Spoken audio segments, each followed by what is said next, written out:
मेरे प्यारे बच्चों, हम यहाँ पर जेई एडवांस 2022 पेपर 2 की बात कर रहे हैं और यहाँ पर हम सेक्शन 2 स्टार्ट कर रहे हैं। सेक्शन 2 जो है, अगर हम उसके इंस्ट्रक्शन देखें तो यहाँ पर सेक्शन 2 में मैक्सिमम मार्क्स हम 24 गेन कर सकते हैं। ओके, यहाँ पर हमारे पास 6 क्वेश्चंस मिलेंगे। हर एक क्वेश्चन के पास ABCD 4 ऑप्शन होंगे और एक से ज़्यादा ऑप्शन यहाँ पर सही हो सकते हैं, है ना।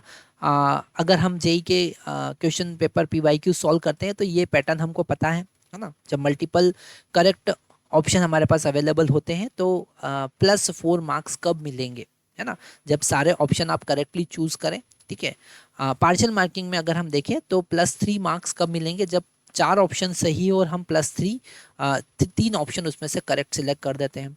+2 कब आपको मिल सकता है, जब 3 या 3 से ज़्यादा ऑप्शन सही हो और उसमें से 2 आप सिलेक्ट कर दें। +1 कब मिलेगा, जब 2 या 2 से ज़्यादा सही है, ठीक है, और आप उसमें से एक सिलेक्ट कर दें। और अगर आंसर नहीं करेंगे तो 0 मार्क, और अगर कुछ भी गलत आंसर टिक करेंगे तो -2 मार्क हमको मिलेंगे। ये इसका सेक्शन के इंस्ट्रक्शन है। ठीक है, हम यहाँ पर फर्स्ट क्वेश्चन देख रहे हैं, दैट इज 9th क्वेश्चन। और क्वेश्चन में गिवन है in figure the inner shaded region A represented a sphere of radius RA equal to 1, okay, within which the electrostatic charge varies with radial distance r from the center as rho A is equal to kr, where k is positive. Okay, in spherical shell B, the outer radius RB, the electrostatic charge density rho B is equal to 2k by r। मतलब बाहर वाला जो shell है वहां पर density जो है रो B है और वो आर के इन्वर्सली प्रोपोर्शनल है 2k डिवाइडेड बाय आर, और अंदर जो डेंसिटी है वो आर के डायरेक्टली प्रोपोर्शनल है k इंटू आर। ओके, तो यहाँ पर हमको इन चारों ऑप्शन के लिए सिलेक्ट करना है। सबसे पहले यहाँ पर गिवन है if RB is equal to √3/2 then electric field in is 0 everywhere outside the P, है ना। तो ये तो प्रैक्टिकली यहाँ पर हमको गलत दिख रहा है, क्यों, क्योंकि अगर ये दोनों पॉजिटिव चार्ज है तो डेफिनेटली बाहर कहीं इलेक्ट्रिक फील्ड तो होगी ही सही। ठीक है, तो 0 तो होना नहीं है, तो ये पहला ऑप्शन तो हम डायरेक्टली फिजिकल एनालिसिस की हेल्प से ही बता सकते हैं। सेकेंड, अगर हम बात करें कि RB इक्वल टू अगर 3/2 है, ठीक है, तो electric potential just outside the B is k by epsilon not. तो यहाँ पर अगर हमको इलेक्ट्रिक पोटेंशियल फाइंड करना है ना, अगर यहाँ पर हमको इलेक्ट्रिक पोटेंशियल फाइंड करना है तो हमको इनसाइड चार्ज टोटल कितना है वो कैलकुलेट करना पड़ेगा। ठीक है, तो हम यहाँ पर इनसाइड चार्ज कैलकुलेट करते हैं। हम यहाँ पर Q1 का चार्ज कैलकुलेट करते हैं, पहले सॉरी QA लिख देते हैं उसे, जो अंदर वाला सॉलिड स्फेयर है उस पर कितना चार्ज है वो कैलकुलेट करते हैं। तो यहाँ पर हमको डेफिनेटली चार्ज डेंसिटी को इंटीग्रेट करना पड़ेगा, है ना।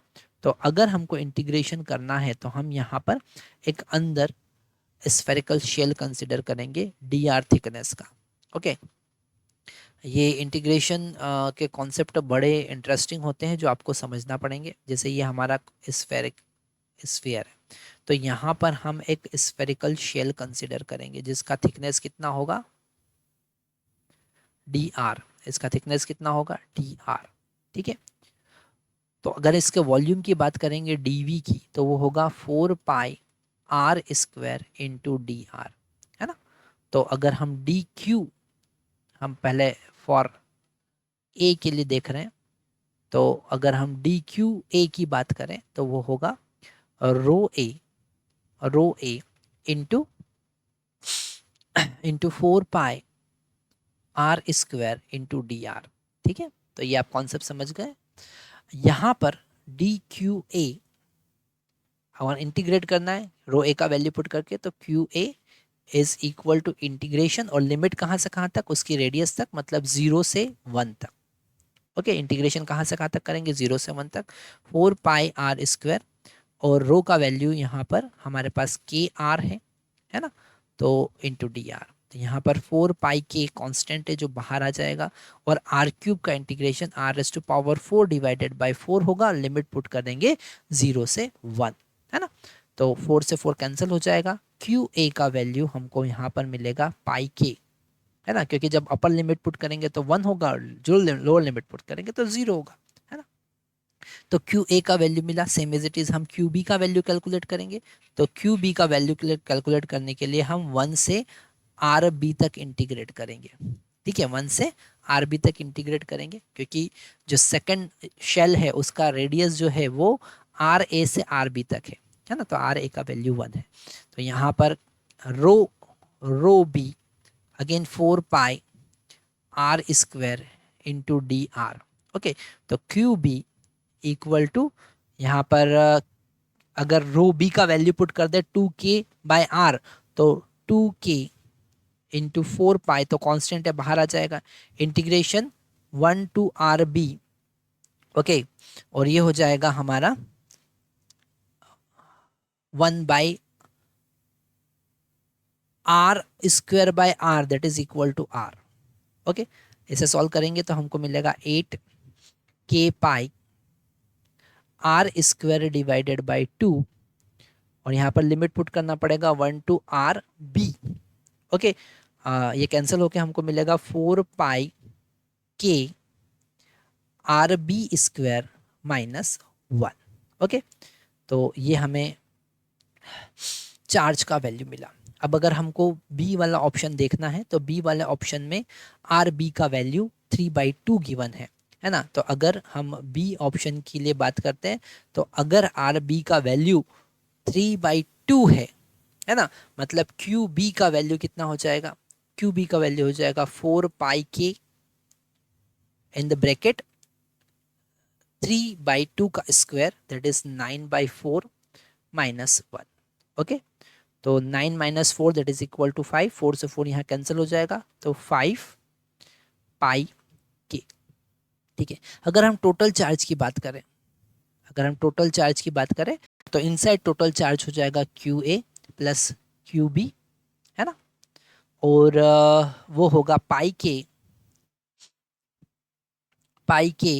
प्लस 5 पाई के, that is equal to 6 pi के।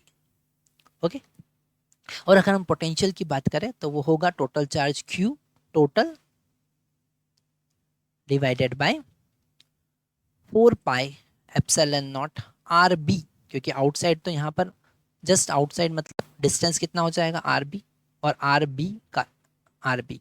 ओके, तो हम यहाँ पर पुट करेंगे 6 pi k divided by 4 pi epsilon not 3/2, R B का वैल्यू 3/2, है ना।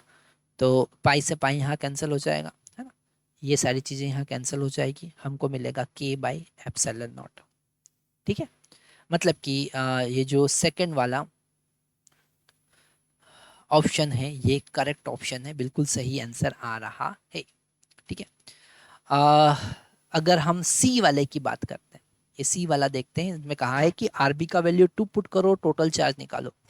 तो अगर हम आरबी का वैल्यू, हम सी वाले ऑप्शन के लिए जाते हैं और आरबी का वैल्यू 2 पुट कर देते हैं, तो क्यूबी का वैल्यू कितना होगा, वो होगा 4 pi k in the bracket 4 minus 1 that is equal to 3, मतलब कि 12 पाई के। ओके, तो टोटल चार्ज कितना होगा, टोटल चार्ज होगा पाई के प्लस 12 पाई के, मतलब कि 13 पाई के। ओके, तो यहाँ पे तो 15 पाई के दे रखा है, मतलब ये सी वाला ऑप्शन हमारा गलत है। ठीक है, अब हम डी पर जाते हैं। उन्होंने कहा है कि R B equal to 5/2, then the magnitude of electric field at B just outside the B is 13 pi k by epsilon not. Okay, तो इसके लिए हम नया स्लाइड ले लेते हैं।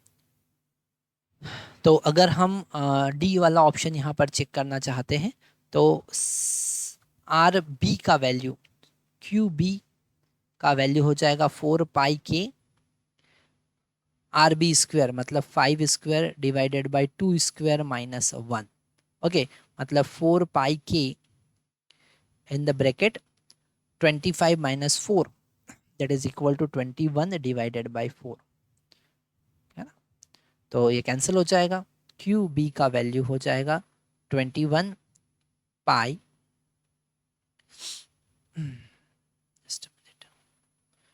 21 पाई के 21 पाई के।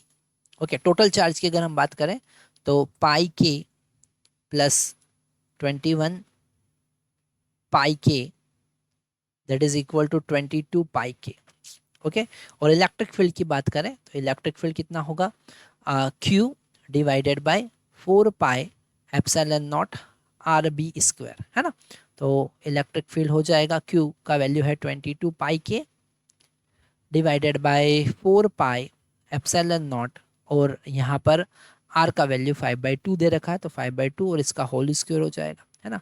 तो यहाँ पर अगर हम पहली बात तो पाई यहाँ पर आ रहा है ना, तो पाई यहाँ पर पाई से पाई कैंसिल हो जाएगा, ठीक है। आपको मिलेगा 22 के डिवाइडेड बाय 4 भी कैंसिल हो जाएगा, 25 एप्सिलॉन नॉट। ये इलेक्ट्रिक फील्ड आ रहा है और ये हमारा गलत ऑप्शन है, मतलब डी वाला भी गलत ऑप्शन है, केवल बी ही सही है, ठीक है। तो आप देख सकते हैं इलेक्ट्रोस्टैटिक के क्वेश्चन भी थोड़े से यहाँ पर टिपिकल होते हैं, है ना। और यहाँ पर अगर इंटीग्रेशन और डिफरेंशिएशन के कॉन्सेप्ट हमारे स्ट्रॉन्ग है तो हम ये सारे क्वेश्चन बहुत इजीली सॉल्व कर सकते हैं। इसलिए अगर आप जेईई एडवांस की प्रिपरेशन करने जा रहे हैं तो सबसे पहले आपको इंटीग्रेशन का एप्लीकेशन, डिफरेंशिएशन के एप्लीकेशन को ध्यान से समझना पड़ेगा, उनको कैसे हम फिजिक्स में अप्लाई करते हैं, इन सारे डेरिवेशन को आपको बार बार ट्राई करना है, ताकि जब आप एग्जाम में बैठेंगे तो आपको वो डेरिवेशन का यूज़ कैसे करना है वहाँ समझ में आ जाएगा। क्योंकि यहाँ पर भी हमने इंटीग्रेशन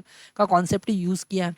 क्वेश्चन में मेन जो था, गॉस लॉ की हेल्प से जो पोटेंशियल का एक्सप्रेशन होता है, जो इलेक्ट्रिक फील्ड का एक्सप्रेशन होता है, वो तो बेसिक हम समझते ही हैं, पर जो मेन कॉन्सेप्ट था वो इंटीग्रेशन का कॉन्सेप्ट था। मतलब यहाँ पर इंटीग्रेट कैसे करना है, क्या लिमिट होना चाहिए, किस वैल्यू को इंटीग्रेट करना है, वो आपको याद होना चाहिए, समझना चाहिए। तो इंटीग्रेशन अगर आप फिजिक्स में एडवांस की बात करते हैं, एडवांस की प्रिपरेशन कर रहे हैं, तो it is my suggestion to all of my student, do practice on integration as much as possible. Integration, differentiation, calculus. Thank you.